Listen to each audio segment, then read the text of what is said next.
Vocês estão felizes? Mais uma vez, vocês estão felizes? Amém. Você trouxe Bíblia, queridos? Abre comigo lá em Romanos, no capítulo 1, verso 16. Carta de Paulo aos Romanos, no capítulo 1, no verso 16.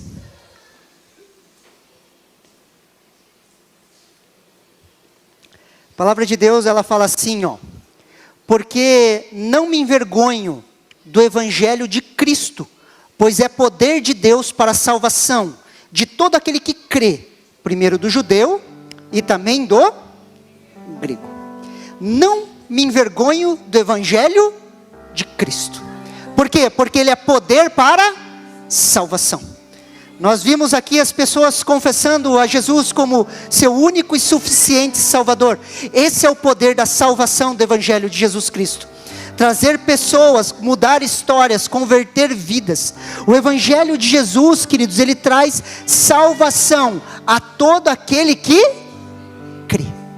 Quando depositamos a nossa fé, queridos, em Jesus Cristo, esse poder de salvação toca as nossas vidas. E é por isso, queridos, que em tempo e fora de tempo, eu e você somos desafiados a pregar o Evangelho, a não nos escondermos, a não termos vergonha do Evangelho de Cristo, porque aquele que crê nesse Evangelho será salvo.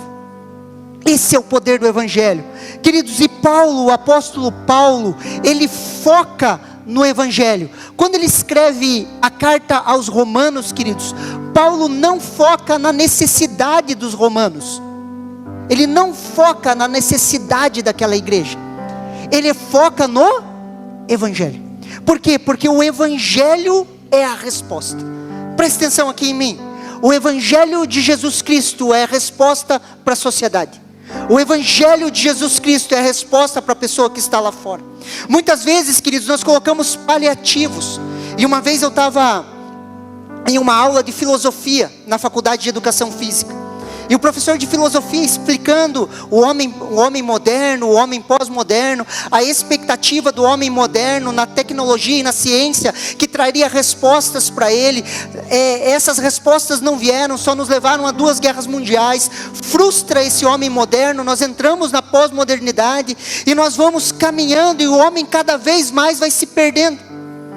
E esse professor, ele falou uma coisa muito interessante, que no sistema que nós vivemos, nós viemos com chip de fábrica, e esse chip fica falando para nós, suba de classe, e nós colocamos uma lente achando que a resposta está em ganhar mais, a resposta está em conquistar mais, em ter mais. Só que essa não é a resposta, é só um paliativo. Se nós focarmos na necessidade das pessoas, nós começamos a perder. Uma vez lá em Vitimarsum, nós estávamos formando a liderança, começando a igreja, e nós começamos a tentar resolver todos os problemas das pessoas. E os líderes estavam cansando, a gente estava se perdendo, e nós precisamos reajustar o foco. E o foco é o Evangelho. Por quê? Porque o Evangelho, ele trata com a raiz do problema. E a raiz do problema é o pecado. Posso ouvir um amém? Nós olhamos para paliativos, queridos. Achamos muitas vezes que a educação melhor, um melhor salário, melhor saúde vai melhorar as coisas, e não vai. Uma vez um governador, queridos, ele tirou um pessoal de uma favela, construiu habitações para eles, um governador no Brasil, e levou esse povo para dentro dessas novas moradias. Passou-se um tempo, o que aconteceu? Eles começaram a desmontar as pias para vender, a tirar as torneiras para vender. E esse governador, ele falou uma frase muito interessante. Ele falou: tirar as pessoas da favela é muito fácil, o mais difícil é tirar a favela de dentro das pessoas. Por isso que o Evangelho não reforma ninguém. Posso ouvir um amém? Ele transforma vidas. Nós não olhamos para os paliativos, queridos. Nós olhamos para a raiz. E a raiz do problema é que eu e você nascemos pecadores por causa do pecado de Adão. E a solução para esse pecado é o Evangelho de Jesus Cristo. É o Evangelho de Jesus Cristo, porque quando cremos nesse Evangelho, nós nascemos de novo, temos uma experiência do novo nascimento. Aqueles que confessaram a Jesus aqui na sua frente, eles nasceram de novo. Eles têm uma história antes e uma história depois de Cristo. O novo nascimento é um marco na vida das pessoas, não é uma reforma, queridos, é um novo nascimento, a regeneração do seu espírito, a comunhão com Deus estabelecida novamente através do Evangelho de Jesus Cristo, a transformação de vida. Temos uma experiência com esse novo nascimento. Você pode me perguntar, pastor, mas o que é o Evangelho? Queridos, a palavra Evangelho, ela significa boas notícias. Boas notícias. Quais notícias? Que Jesus Cristo morreu em nosso lugar. Toda a nossa dívida foi paga na cruz do Calvário. Todo escrito de dívida que de alguma forma vinha contra nós, Jesus cravou na cruz do Calvário. Hoje não há mais condenação para aqueles que estão em Cristo Jesus. Os nossos pecados, o nosso passado foi jogado no mar do esquecimento. Para aqueles que se batizaram, guarde isso no coração. O seu passado foi jogado no mar do esquecimento. Você é uma nova criatura. As coisas velhas se passaram, eis que tudo se fez novo. Jesus é o holocausto de Deus. Assim como era na antiga aliança, que o sacerdote oferecia um holocausto para entrar no santo dos santos, Jesus Cristo é o holocausto perfeito. É o Cordeiro de Deus que foi morto pela minha e pela sua vida. Jesus morreu em nosso lugar. O sangue de um justo derramado por mim e por você. Olha o que Romanos capítulo 6 versículo 23 nos fala. Olha que interessante, Romanos 6, 23. Porque o salário do pecado é a morte, mas o dom gratuito de Deus é a vida eterna por Cristo Jesus nosso Senhor. O salário do pecado é a morte. Eu e você tínhamos uma dívida com Deus, onde só poderia ser paga com derramamento de sangue. A ira de Deus estava sobre as nossas vidas, e Jesus veio e pagou esse preço de sangue. Eu e você fomos comprados por sangue. O salário do pecado é a morte. Alguém precisava morrer. A vida, queridos, está no sangue, como diz Levítico. Sangue precisou ser derramado em uma cruz, pela minha e pela sua vida, para que a ira de Deus fosse aplacada, para que não houvesse mais condenação sobre as nossas vidas. Jesus morreu no nosso lugar. Fala um amém aí, crente. Isso é uma boa notícia. Aquilo que estava preparado para mim e para você, Jesus Cristo tomou na cruz do Calvário. Olha o que Isaías 53, capítulo 5 nos fala. Olha que interessante, queridos. Mas ele foi ferido por causa das nossas transgressões e moído por causa das nossas iniquidades. O castigo que nos traz a paz estava sobre ele, e pelas suas pisaduras nós fomos sarados. Queridos, quem levou Jesus para a cruz? As nossas iniquidades, as nossas transgressões. Ele morreu por isso, derramou o seu sangue. E agora eu e você temos uma herança. Nós temos paz com Deus. Nós temos o direito e a permissão e a possibilidade de viver em paz. Talvez você esteja aqui nessa noite e você esteja procurando paz. E eu quero te dar uma boa notícia. O príncipe da paz está nesse lugar. A paz que excede todo entendimento vai tocar o seu coração. A paz de Deus, que excede todo entendimento, ela toca as nossas vidas. E é a herança de Deus para mim e para você, conquistada na cruz do Calvário. Esse sangue derramado, queridos, restaura a comunhão. Primeiro, a comunhão com Deus. Olha o que Hebreus capítulo 10, versículo 19 ao 21 nos fala. Tendo, pois, irmãos, ousadia para entrar no santuário, pelo sangue de Jesus, pelo novo e vivo caminho, pelo que Ele nos consagrou, pelo véu, isto é, pela sua carne, e tendo um grande sacerdote sobre a casa de Deus. Queridos, entramos na sala do trono, entramos no santuário, pelo sangue de Jesus, não pelas nossas forças. Entramos diante de Deus pelo sangue de Jesus derramado. Não confiamos nas nossas obras, mas confiamos no sangue de Jesus, pela oferta de sacrifício de Jesus na cruz. Hoje eu e você temos livre acesso. Toda vez que você fechar os seus olhos para orar, creia que você entra na sala do trono. Creia de todo o seu coração: pastor, mas se a minha consciência me acusar, se eu tiver pecado, queridos, você resolve lá dentro. Posso ouvir um amém? Nós não resolvemos isso aqui fora, nós resolvemos lá dentro. Se nós tentarmos resolver com as nossas forças, com a nossa autodisciplina, com o pensamento, não, eu não vou fazer mais, não, queridos, entra. E quando você está diante de Deus, na sala do trono, o Espírito Santo de Deus, Ele te convence do pecado, da justiça e do juízo. Ele te conduz ao arrependimento genuíno. E ali dentro há uma transformação de vida, na presença de Deus. Nós somos transformados quando estamos em comunhão com Deus. Por isso que eu e você somos desafiados a entrar com ousadia na sala do trono. A entrar diante de Deus, a confessar os nossos pecados, a permitir que o Espírito Santo transforme as nossas vidas de dentro para fora. Só que isso acontece na comunhão. E só é possível porque Ele abriu um novo e vivo caminho. E hoje nós entramos na sala do trono. Feche seus olhos por um minuto.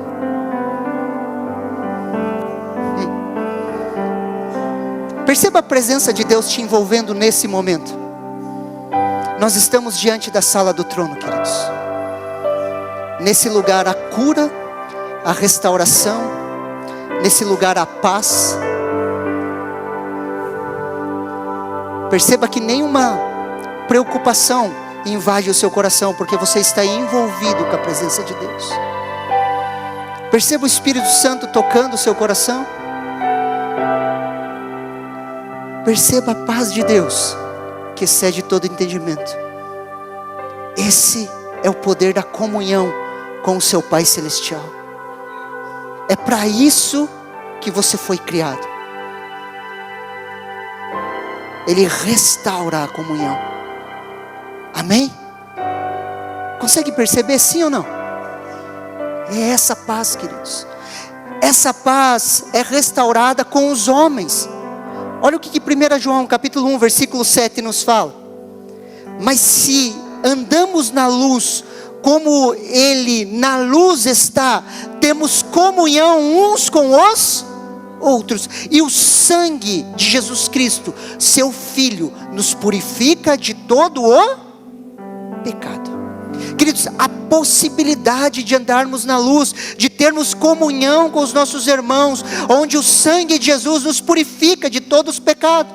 Queridos, termos a chance de termos comunhão verdadeira com as pessoas, de viver em comunhão, de sermos quem nós somos, de abaixarmos a nossa guarda, tirarmos as nossas máscaras e poder permitir que as pessoas nos conheçam.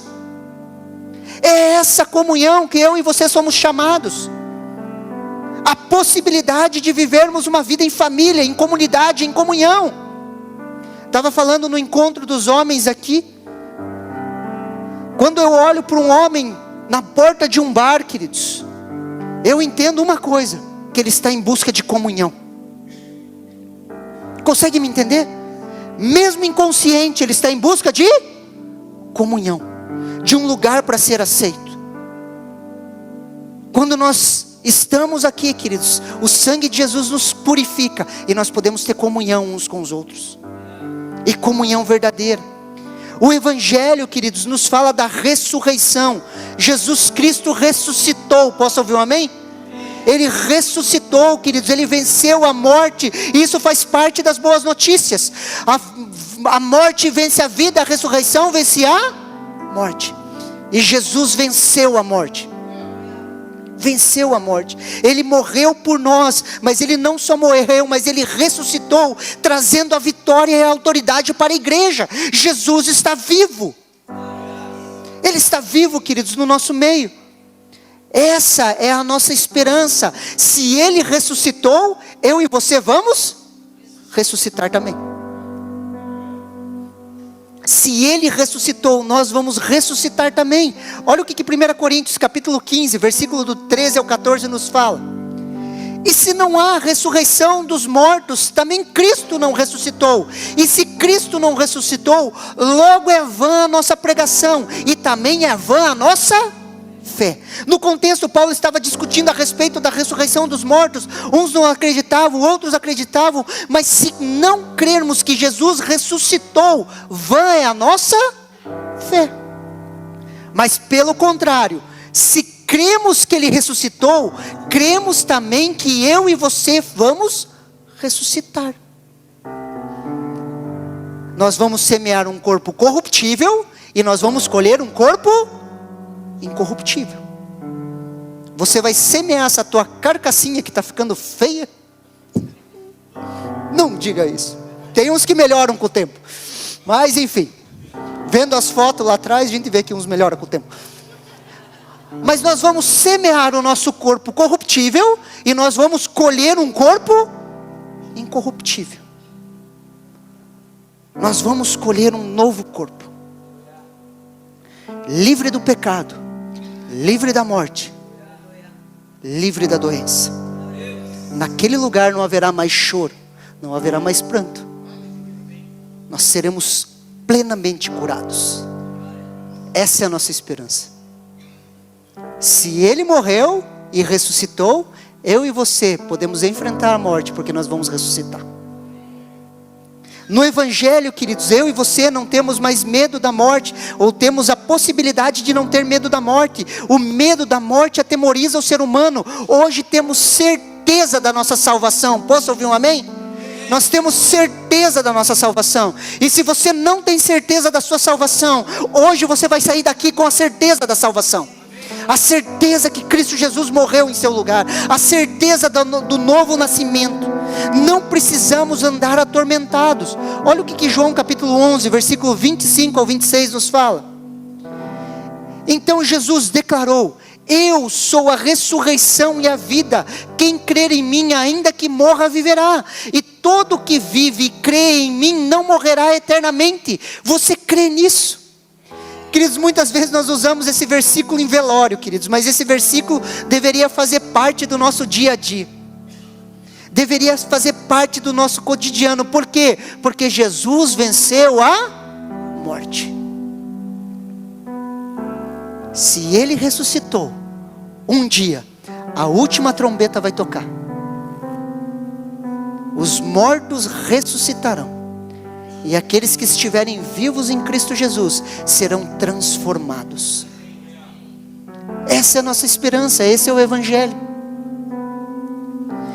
Jesus morreu, ressuscitou e agora Ele reina. Olha o que Efésios capítulo 1, versículo 19 ao 23 nos fala. E o qual, sobre excelente grandeza do seu poder sobre nós, os que cremos segundo a operação da força do seu poder, que manifestou em Cristo, ressuscitando-o dentre os mortos e pondo-o à direita nos céus, acima de todo principado e poder e potestade e domínio e todo nome que se nomeia, não só neste século, mas também no vindouro, e sujeitou todas as coisas aos seus pés, e sobre todas as coisas constituiu cabeça da igreja, que é seu corpo, a plenitude daquele que cumpre tudo em todos. Queridos, Jesus reina. Ele está sentado à direita de Deus, acima de todo principado, poder, potestade, domínio, de todo nome que se nomeia, não só nesse século, também no vindouro. A história está em suas mãos. Isso é o Evangelho. Existe um rei. A história não está lançada ao acaso. Existe um rei. A história não está nas mãos dos satanistas ou de uma conspiração global. Existe um rei. Não estamos perdendo. Existe um rei. A história não está lançada ao acaso. Preste atenção aqui em mim, não tenha medo. Existe um espírito de medo tentando atormentar as pessoas. Não tenha medo. Pastor, mas há rumores de guerra, há uma conspiração. Não, queridos, Jesus reina. A história está sendo conduzida pela sua poderosa mão. Queridos, Jesus edifica a sua igreja. Ao longo dos séculos, Jesus tem edificado a sua igreja. Nós estamos avançando, nós não estamos perdendo. Existe uma mão invisível guiando a história. Por isso, não tenha medo. Não permita que o espírito de medo tome o seu coração. O medo, queridos, é um espírito. Nós precisamos guerrear contra ele. Não tenha medo. Não tenha medo de más notícias. Entenda, Jesus está conduzindo a história. A boa mão de Deus tem nos conduzido. Ele está conduzindo uma história maior. E eu quero te dar uma boa notícia. Ele conduz histórias menores, a minha e a sua, sobre a face da terra. Ele tem nos conduzido. Esse rei reina, e esse rei vai voltar. Atos capítulo 1, do versículo 9 ao 11. Depois de ter dito isso, Jesus foi elevado às alturas, à vista deles, e uma nuvem encobriu dos seus olhos, e estando eles com os olhos fixos no céu, enquanto Jesus subia, eis que 2 homens vestidos de branco puseram-se ao lado deles e disseram: homens da Galileia, por que vocês estão olhando para as alturas? Esse Jesus que foi levado do meio de vocês para o céu, virá do modo como vocês o viram subir. Assim como ele subiu aos céus, um dia ele vai voltar para consumar todas as coisas. Queridos, ele vai voltar. Essa é uma promessa. Essa é a âncora da nossa esperança. Jesus, ele vai voltar. E quando ele voltar, todas as coisas vão convergir nele. Olha o que Efésios capítulo 1, do versículo 9 e 10 nos fala. Ele nos revelou o mistério da sua vontade, segundo o seu propósito, que ele apresentou em Cristo, de fazer convergir nele, na dispensação da plenitude dos tempos, todas as coisas, tanto nos céus como na terra. Queridos, olha que interessante essa palavra convergir. Olha ali no telão. Essa palavra convergir significa resumir outra vez, colocar todas as coisas juntos sobre o princípio unificador, ou uma pessoa, condensar em um sumário, dirigir-se, afluir, concorrer a um mesmo ponto, ficar reunido, agregar-se, agrupar-se, reunir-se. Queridos, um dia a última trombeta vai trocar, e Jesus vai fazer todas as coisas convergirem nele. Todas as coisas, nos céus e na terra, vão convergir em Jesus, voltando ao plano original, uma terra sem pecado. E nós vamos usufruir dessa plenitude. Isso é o Evangelho. O Evangelho, queridos, ele nos leva a um propósito. O Evangelho não se resume em salvação pessoal. Nós somos salvos, posso ouvir um amém? Mas nós somos salvos para as boas obras. Nós somos salvos para um propósito. Ele nos encaixa em um propósito eterno. Eu e você temos um propósito. Queridos, Deus não faz nada em linha de série. Cada um de nós, queridos, foi feito de forma assombrosa e espetacular. Cada um de nós tem um propósito singular. E quando nós unimos esse propósito, nós vemos o reino de Deus se manifestando. E Ele nos salva, o Evangelho nos salva para um propósito. Quando nós olhamos para a cultura greco-romana, queridos, Jesus usa a palavra Evangelho. E a palavra Evangelho não é uma palavra religiosa. Jesus usa um traço da cultura local. Quando as cidades eram conquistadas pelo Império Romano, o que acontecia? Elas eram conquistadas, a guerra era vencida, vinha um mensageiro para o rei, dizendo o quê? Vencemos. Ele trazia o evangelho, a boa notícia. E qual era essa boa notícia? Que nós vencemos. Essa cidade que era conquistada, a sua área militar era tirada desse lugar, levada a Roma cativa, e os apóstolos eram enviados para começar a implantação da cultura romana nessa cidade conquistada. Os focos de resistência eram apagados. Quando esses focos de resistência eram apagados, o rei se preparava para vir para essa cidade. Era a presença do rei chegando nessa cidade. A trombeta era tocada, os arautos iam à frente, declarando: eis o rei dos reis. Isso é o evangelho. Eu e você estamos apagando focos de resistência. Somos como esses arautos. O rei dos reis está vindo. E um dia a última trombeta vai tocar, e o rei dos reis virá sobre a face da terra. Isso é o evangelho, queridos. Jesus venceu. Eu e você estamos apagando focos de resistência. Estamos preparando o caminho para o verdadeiro rei dos reis. Isso precisa nos empolgar. Nós estamos vivendo algo muito maior do que nós. Nós estamos preparando o caminho para o Rei dos Reis. Os focos de resistência estão caindo um a um. A igreja tem avançado. Um dia nós vamos ter a presença manifesta e verdadeira do nosso Rei dos Reis, Senhor dos Senhores, vindo montado em um cavalo branco. Isso é real, não é uma fantasia. Estamos preparando esse caminho. Olha que interessante, queridos. Isaías 61, do versículo 1 ao 4. Eu gostaria que você prestasse muita atenção aqui.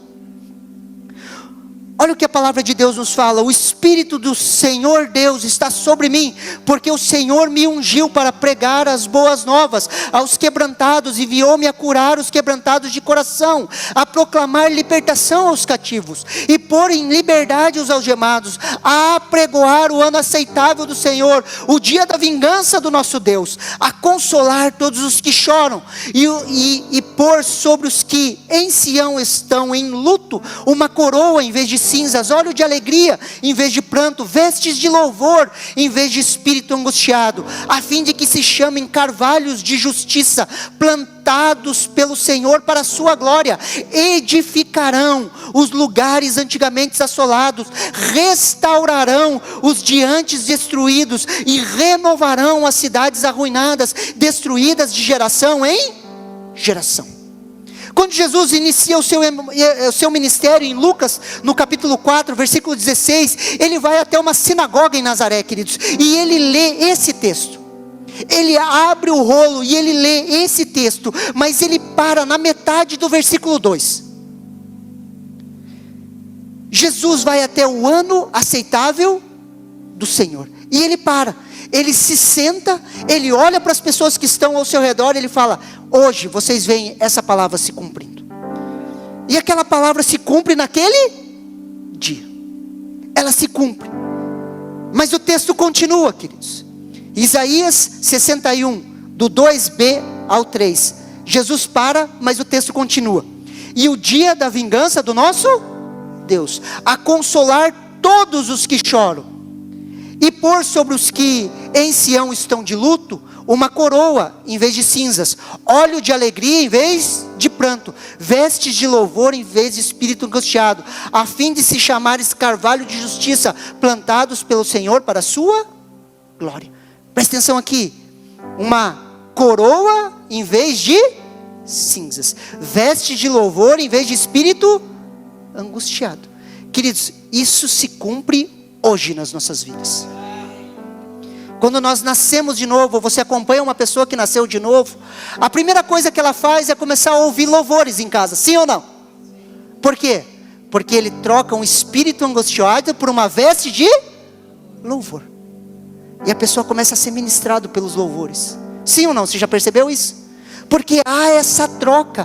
Hoje eu e você somos carvalho de justiça, plantados pelo Senhor para a sua glória. A sua vida glorifica o Senhor. Isso se cumpre agora. Isso acontece com todos os que recebem a Jesus, aqueles que creem no seu nome, aqueles que nascem de novo. Isaías 61, do 1 ao 2, se cumpre nos dias de Jesus. O verso 3 se cumpre a todos aqueles que nascem de novo. Aqueles que estavam em luto recebem alegria no seu coração. Quantas vezes você vê uma pessoa nascendo de novo, você vê alegria entrando na vida dela? Sim ou não? O rosto dela muda. Mas o texto continua. Isaías 61, 4. E edificarão os lugares antigamente assolados, restaurarão os de antes destruídos, renovarão as cidades arruinadas, destruídas de geração em geração. Presta atenção aqui. O Evangelho nos transforma para algo, para as boas obras. Eu e você reedificamos lugares assolados. Esse é o nosso trabalho, renovar as cidades arruinadas. Queridos, toda vez que nós pregamos o Evangelho, uma pessoa aceita Jesus, queridos, ela é transformada, sim ou não? Uma família por vez, nós vamos restaurando a cidade. A destruição familiar vem de geração em geração, queridos, mas é um da família tendo um encontro com Cristo Jesus, o mar de lama ele para. A cruz de Cristo é colocado nesse mar de lama. As maldições de geração em geração, aquilo que Satanás investiu há centenas de anos naquelas famílias, elas são quebradas no nome de Jesus. Elas são quebradas com o Evangelho da salvação. A cruz de Cristo transforma famílias. E de família em família, eu e você vamos transformando a cidade. O mar de lama para ali, esse é o poder do Evangelho.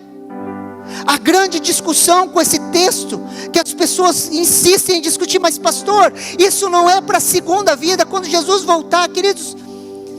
Quando nós olhamos o apóstolo Pedro, ele fala assim: um dia para Deus é como 1000 anos, e 1000 anos como um dia.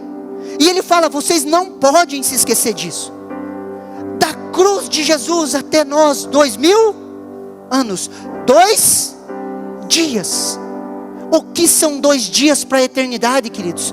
Um gap de tempo, algo insignificante. Eu e você nesses 2 dias, eu e você estamos dando continuidade ao que a igreja tem feito, apagar os focos de resistência e preparar o caminho para o Rei dos Reis. É um gap de tempo, queridos. É um pequeno gap de tempo. Jesus vai voltar. E quando ele voltar, preste atenção, literalmente, eu e você vamos reconstruir as cidades, porque um rei reinará com justiça, e os seus príncipes reinarão com ele. O Evangelho, queridos, não é um povo indo para o céu, é uma cidade que desce para a terra, a implantação de um reino sobre essa terra. Se você estava preparado com as suas malas prontas para os céus, eu quero te dar uma boa notícia: desfaça suas malas. Nós temos muito trabalho.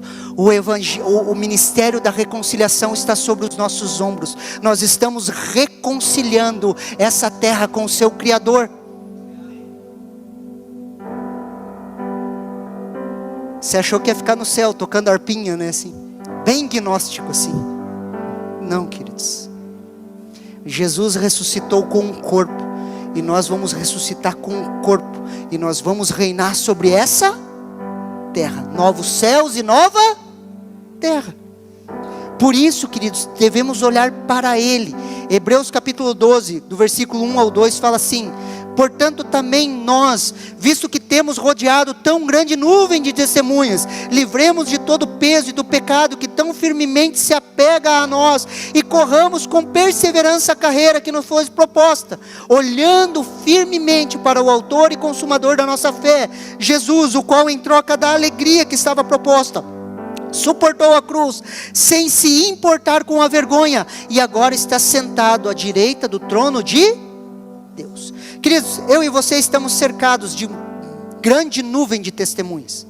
E a grande nuvem de testemunhas são os heróis da fé de Hebreus capítulo 11. É a continuação do capítulo 11. O autor de Hebreus fala dos heróis da fé e ele fala, nós agora estamos rodeados por essa nuvem de testemunhas deles. Homens que não foram considerados dignos de estar nessa terra, foram cerrados no meio. Homens que venceram pela sua fé. Nós estamos rodeados por essa grande nuvem de testemunhas. E nós estamos rodeados por pessoas ao nosso redor, que é também uma grande nuvem de testemunha. Pessoas estão olhando para mim e para você. Pessoas estão buscando resposta nesse tempo difícil. E eu e você devemos largar o peso e o pecado e correr a carreira proposta. Qual carreira? Ser testemunha desse evangelho. Olhar firmemente para Jesus, autor e consumador da nossa fé. Cremos nesse evangelho? Sim ou não? Jesus está vivo. Existe esperança ao perdido. Existe esperança ao desesperado. Existe esperança para mim e para você. Jesus reina. Você recebe essa palavra no seu coração? Vamos nos colocar em pé, queridos. Vamos orar. Eu gostaria de convidar a equipe de louvor a vir aqui à frente.